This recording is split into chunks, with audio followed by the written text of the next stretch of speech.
Jeez. What up, Prince Sports here. Don't forget to comment, like, subscribe, and all that other good stuff.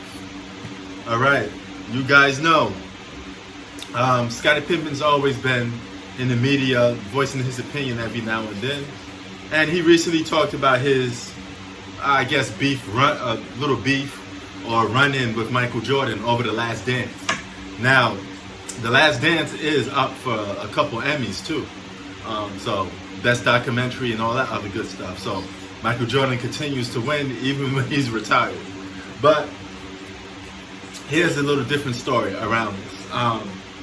Pippen was upset of how he was portrayed in the documentary. Made him, according to him, it made him look soft. It made him look,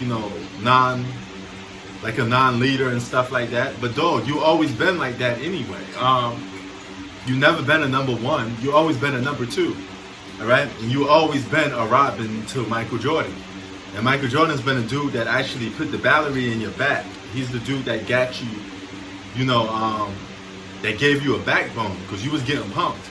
And you used to always get punked on the Bulls. Jeez. No doubt ifs about it. Now, Scottie Pippen's considered a top 50 all-time great, right? But keep this in mind.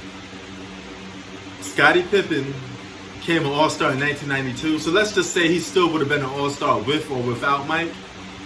He wouldn't be a top 50 all-time great, perhaps, if it wasn't for Mike. I think his all-star selections would have been lower if he wasn't playing with Mike. Because him being a number one is not the recipe for winning. It never was, never going to be. I mean, his career already took place. You already know what you was getting out of Scottie Pippen, But here's the difference. Without Scottie Pippen or with Scottie Pippen, Mike was always going to be an all-time great, regardless of what. And he probably would have won a championship with another guy, regardless if it wasn't for Scottie Pippen or not. Because keep in mind, back then in that time, you needed like about one all-star and one superstar. You put those together, that's your tag team. Then you add that with a bunch of role players. You could win a championship back in that's how the teams were structured back then. It wasn't like now where you got like multiple all-stars on one team. It usually was, more of a mono on a mono type of thing. So meaning you would have had Mike would have still got championships with or without Scottie Pippen, man.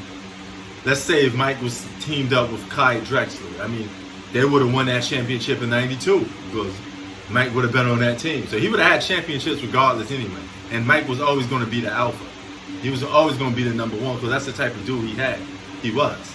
And he sat down with Scottie Pippen and they talked about their little beef or their little run-in. And,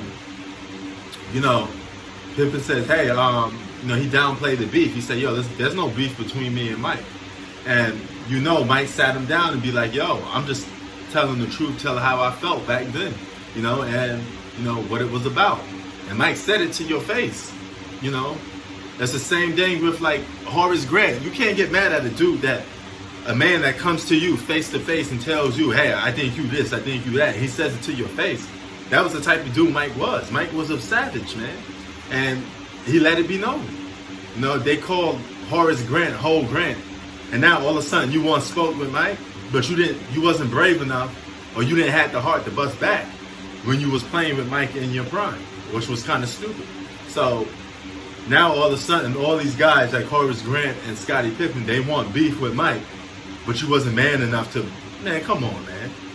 And you let these stories get out to a point where Michael Jordan takes your food away from you. You're on a plane. He takes your food away from you, and you as a man, you don't stand up for yourself. You just let Mike say, hey, don't feed Horace Grant. I'm Michael Jordan. You make sure this guy don't eat. That's crazy, man.